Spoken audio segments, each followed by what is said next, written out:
It was supposed to be just another night at the Virginia launch site. Calm weather, crystal clear sky, and a bright white rocket standing proudly on its pad. To the engineers watching from the control room, it was routine. To the families gathered outside the fence, it was thrilling. To NASA, it was business as usual. One more shipment to the International Space Station. But space has never been routine. And that night, it was about to remind everyone of that. As the final seconds of countdown echoed through the speakers, 5, 4, 3, the sky lit up in a magnificent orange glow. The Antares rocket, tall, elegant, carrying over 5,000 pounds of cargo, began to rise. Applause filled the room. The mission was live. But within 15 seconds, the dream turned into fire. A blinding flash erupted at the base. The rocket twisted, cracked, and exploded into a massive fireball that consumed the night sky. Debris rained across the coast. Flames shot hundreds of feet high. In a heartbeat, years of work were gone. Inside Mission Control, silence took over. No one spoke. No one moved. Just the cold, relentless voice of the computer repeating, "Vehicle lost." That was October 28, 2014. And it was the night the Antares rocket disintegrated before the eyes of the world. But this story isn't just about an explosion. It's about what led to it. It's about human ambition and the ghosts of the past hiding inside modern technology. NASA had been trying something new. Instead of building and launching every rocket themselves, they began working with private companies, commercial partners. The idea was bold. Let private industry take responsibility for resupplying the International Space Station. It would save money, encourage innovation, and create a new space economy. One of these partners was Orbital Sciences, an American aerospace company based in Virginia. Their pride was the Antares rocket, a two-stage vehicle designed to carry the Cygnus cargo craft into orbit. It wasn't meant to send humans to space, only supplies, science, and technology. But symbolically, it represented something bigger, NASA's trust in a new era of commercial flight.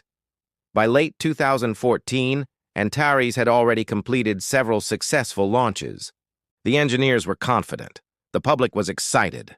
No one suspected anything would go wrong, until it did. What investigators discovered after the explosion was shocking. The engines that powered Antares weren't new. They were older than most of the engineers in the control room that night. Decades earlier, deep in the Cold War, the Soviet Union had developed a series of powerful rocket engines known as NK-33s, built to launch their own cosmonauts to the moon. But the Soviet lunar program failed, and the engines were stored away in warehouses, forgotten. Fast forward to the 1990s. A U.S. company, Aerojet, bought dozens of those old engines, relics from a canceled mission, and refurbished them. They renamed them AJ-26 and promised they'd work perfectly. Orbital Sciences used those same engines in Antares. Old Soviet engines, designed for a different world, breathing new life into a modern American rocket. It was poetic.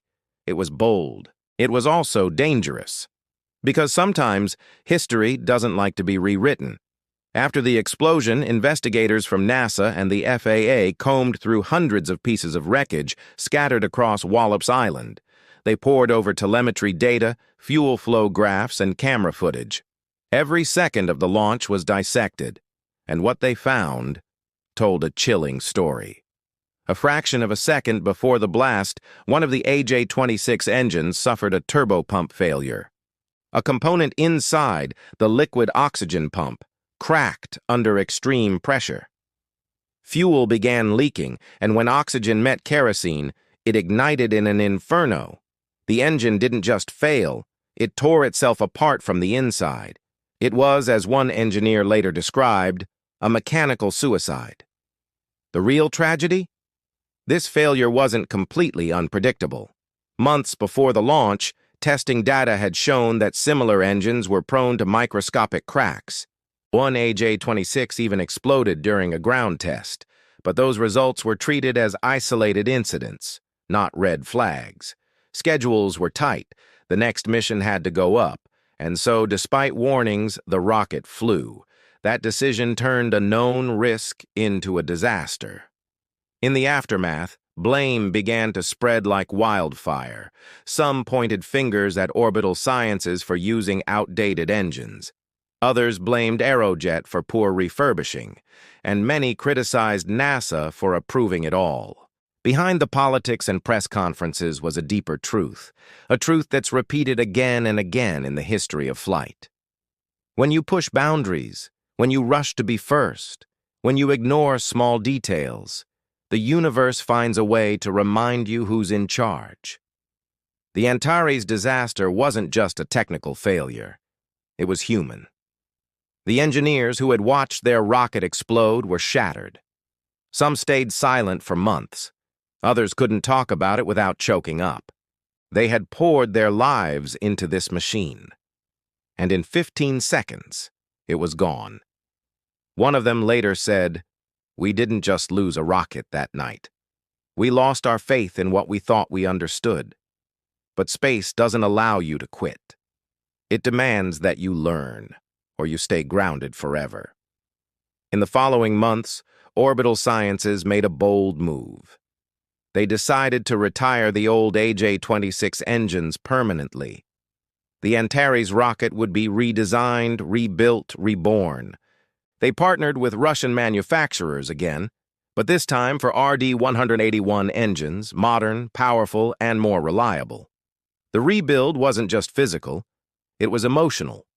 Every engineer who stayed on the project carried the scars of that night, and a promise that it would never happen again. When Antares finally returned to flight in 2016, the atmosphere at Wallops Island was electric. The air smelled like salt and jet fuel. The countdown echoed through the speakers again. And when the engines ignited, smooth, steady, and bright, you could feel every heartbeat holding on to hope. The rocket soared perfectly, disappearing into the stars. And when it did, a decade's worth of fear lifted off with it. That day wasn't just a technical success, it was redemption. But the ghosts of the Antares disaster never truly left. To this day, experts still debate what the failure really represented. Some say it was a mechanical tragedy, others, a human one. Think about it. A rocket built on the foundation of the past, powered by relics of a fallen empire, rushed into a future it wasn't ready for. It's almost poetic, like fate was warning us about the price of progress. And maybe that's why the Antares story resonates so deeply. Because it's not just about one explosion, it's about all the quiet warnings we ignore until it's too late. Every time we say, "It'll be fine." Every time we rush instead of verify. Every time we forget that space has no mercy for mistakes. The Antares disaster lives as a reminder. The moment we treat spaceflight as ordinary, it reminds us how extraordinary and unforgiving it truly is. So the next time you see a rocket light up the sky, remember this. Behind that bright flame is risk, sacrifice, and trust. Every launch is a gamble. Every success, a miracle. And sometimes, like on that quiet October night in Virginia, even miracles burn.